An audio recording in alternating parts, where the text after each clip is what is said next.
Okay. I'm trying not to be too preachy here, but at the same time, I am not centered. Here we are. That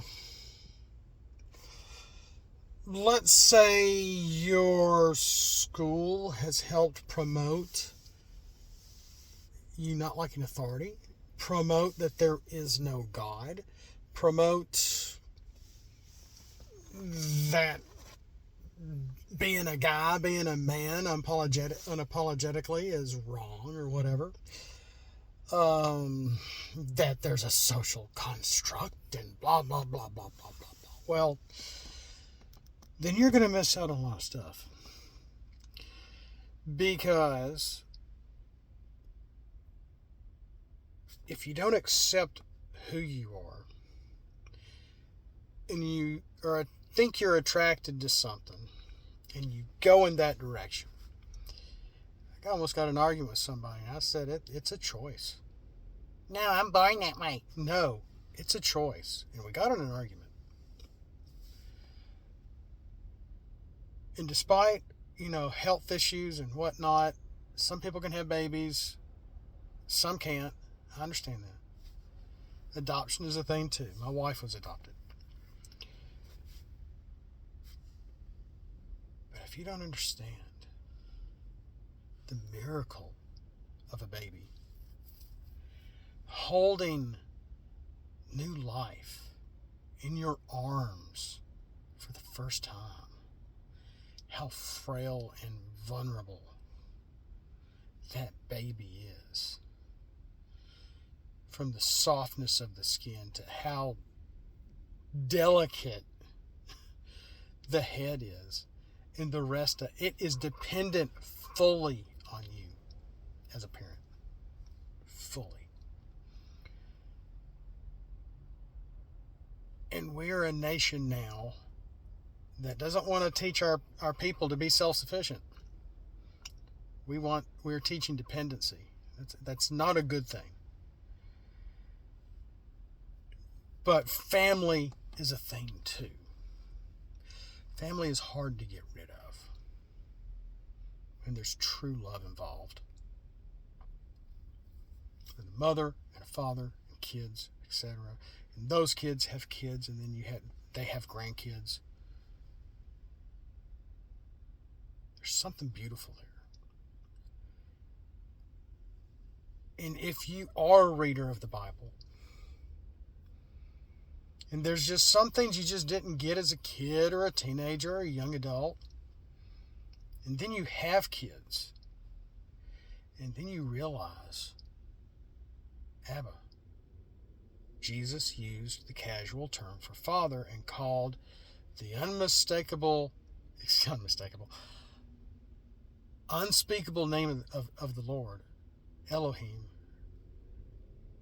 Yahweh, etc., of the Old Testament, something as close as Abba, father, dad, basically.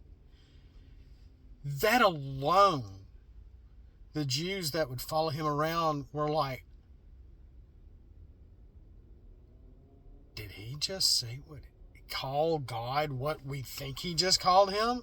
Father? Yeah. And he was a part of him as well. Not everybody believes in the Trinity. I understand that. But in order for God, from the beginning of time, if you believe in the creation of Adam and Eve, there comes a time where you have to let your kids go and be self-sufficient.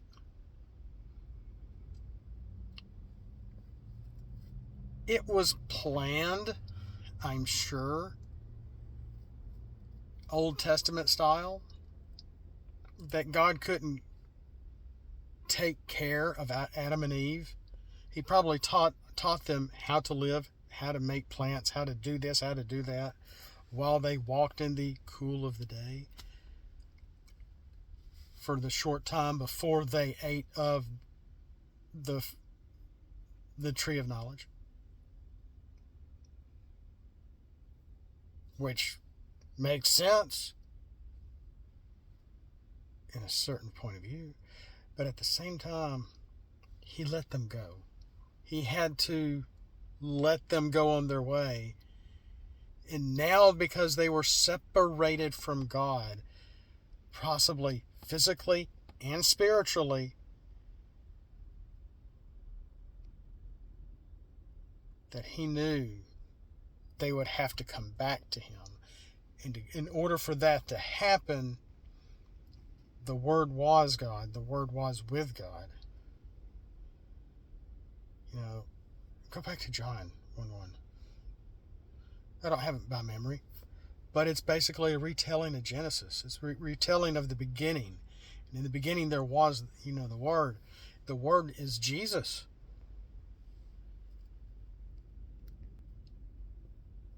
In the name of the Lord, behold the hand, behold the nail.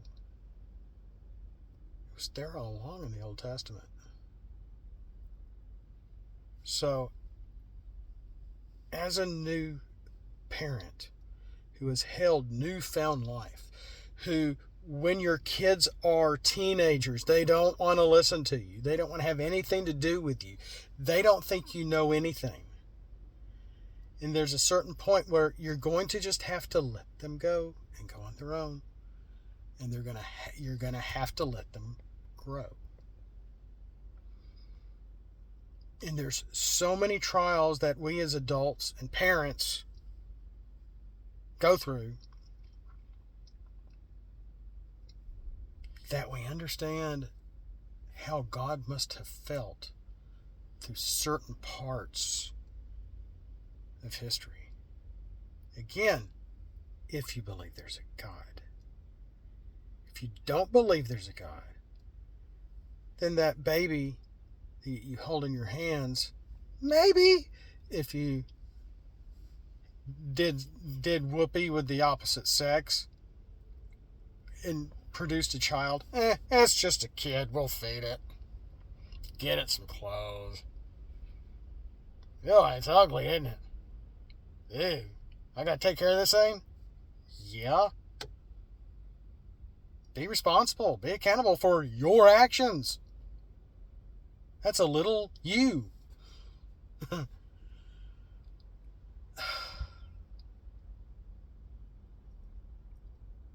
your heart has grown cold.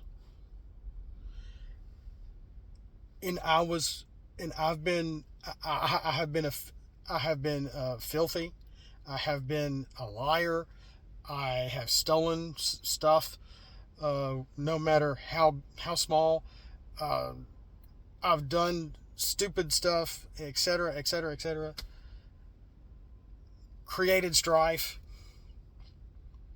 when there shouldn't have been.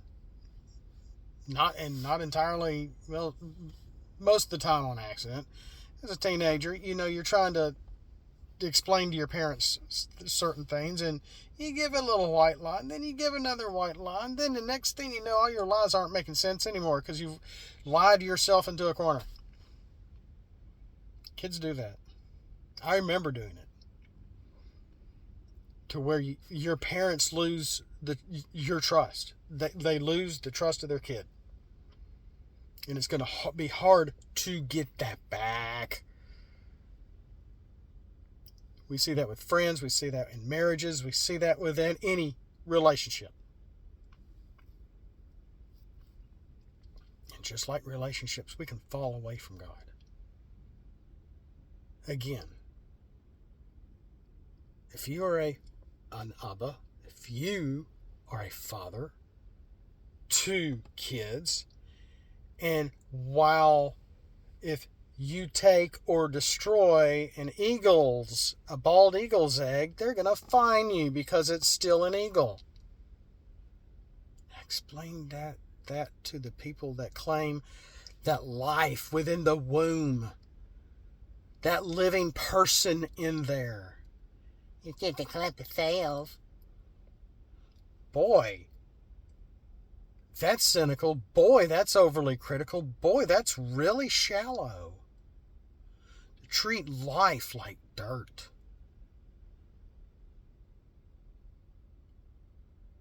That's terrible. We You definitely must have felt the act of making that baby was just another day in the life of you. Wow, let's do it again. Ooh, let's prevent this. Ooh, let's get rid of it.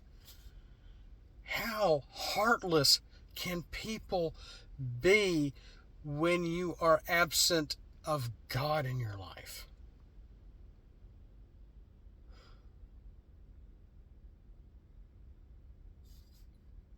Then you will never know true love. You will never know the miracle of life. You will never understand the vulnerability of a baby and how dependent they are on you.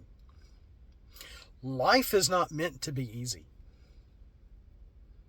But we have a lot of entitled people that want to be dependent on big government and be dependent on their parents and to be dependent on this and have everything handed to them. To where there's a certain point you're going to have to say no. You're going to have to let them go.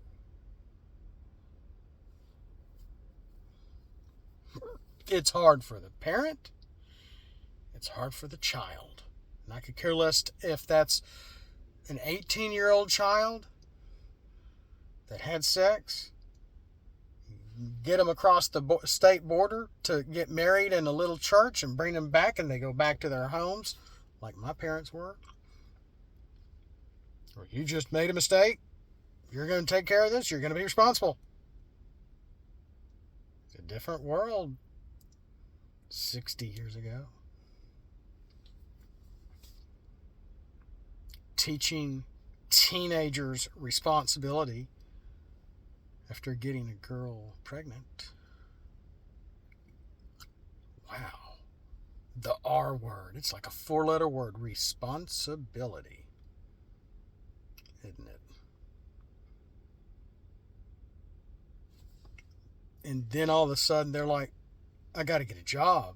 I can't go to college anymore. I got to get a job. I got to do what? I got to get money. I got to sell this. I got to get rid of this. We got to find a place to live. We got to find a bigger place to live. You're pregnant again? Yeah, it happens.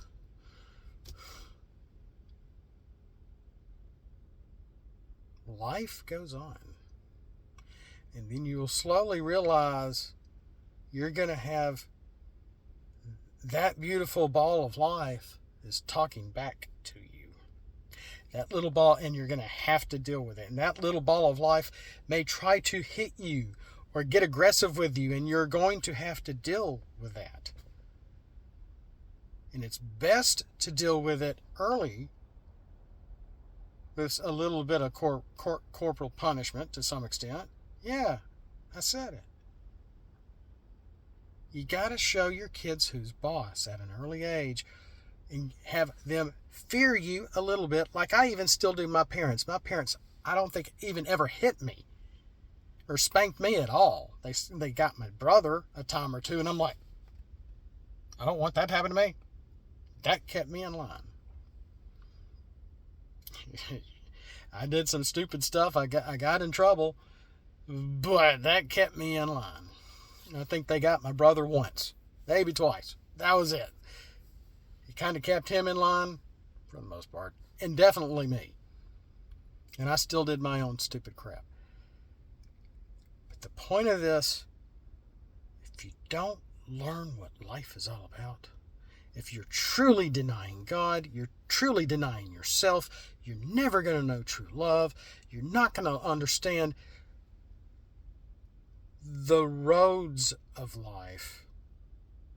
Life is going to throw at you everything it can. Sticks and stones, and it's going to try to break your everything.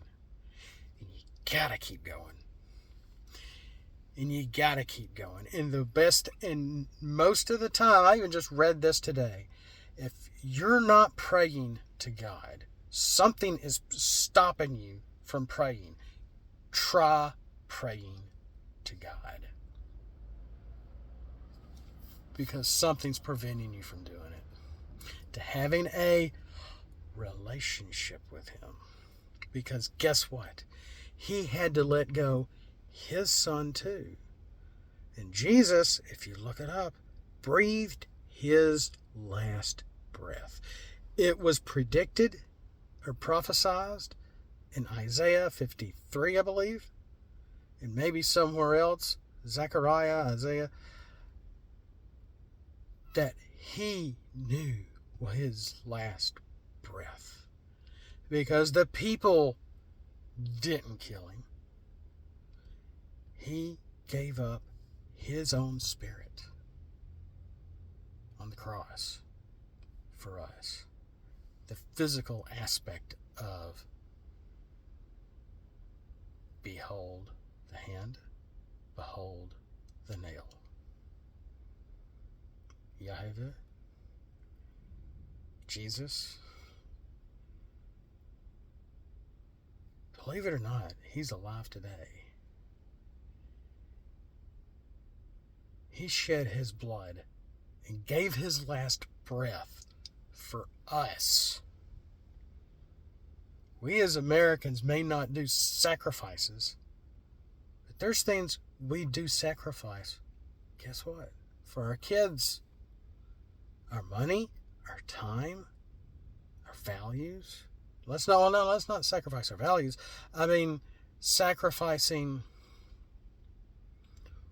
things you think are more important, but your kids are more important.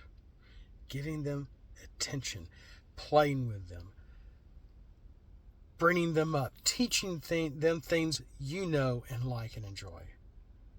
Maybe they may not like everything you like, because at some point there's going to be a little bit of divergence, and you're going to have to let them go. I'm trying not to be a silly Disney movie here, but there's a lot of truth in this. Because God is giving us our own will to come back to Him. When we are completely absent of the Lord, check your heartlessness at the door. How cynical are you? How critical are you? How crass are you? How much language do you spew? How do you treat your parents? How do you treat your friends? What are you doing in your spare time? How much do you have? Apparently there's a lot of people right now with a whole lot of spare time holding up signs made by PSL.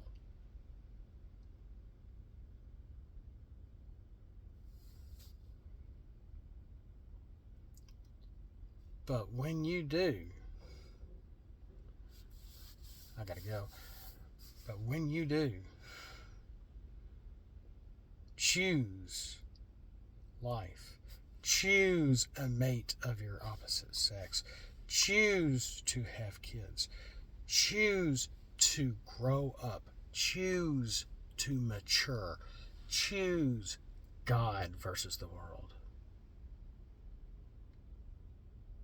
It's not going to be easy, but He will be with you the entire adventure that is life. I don't know where that light's coming from.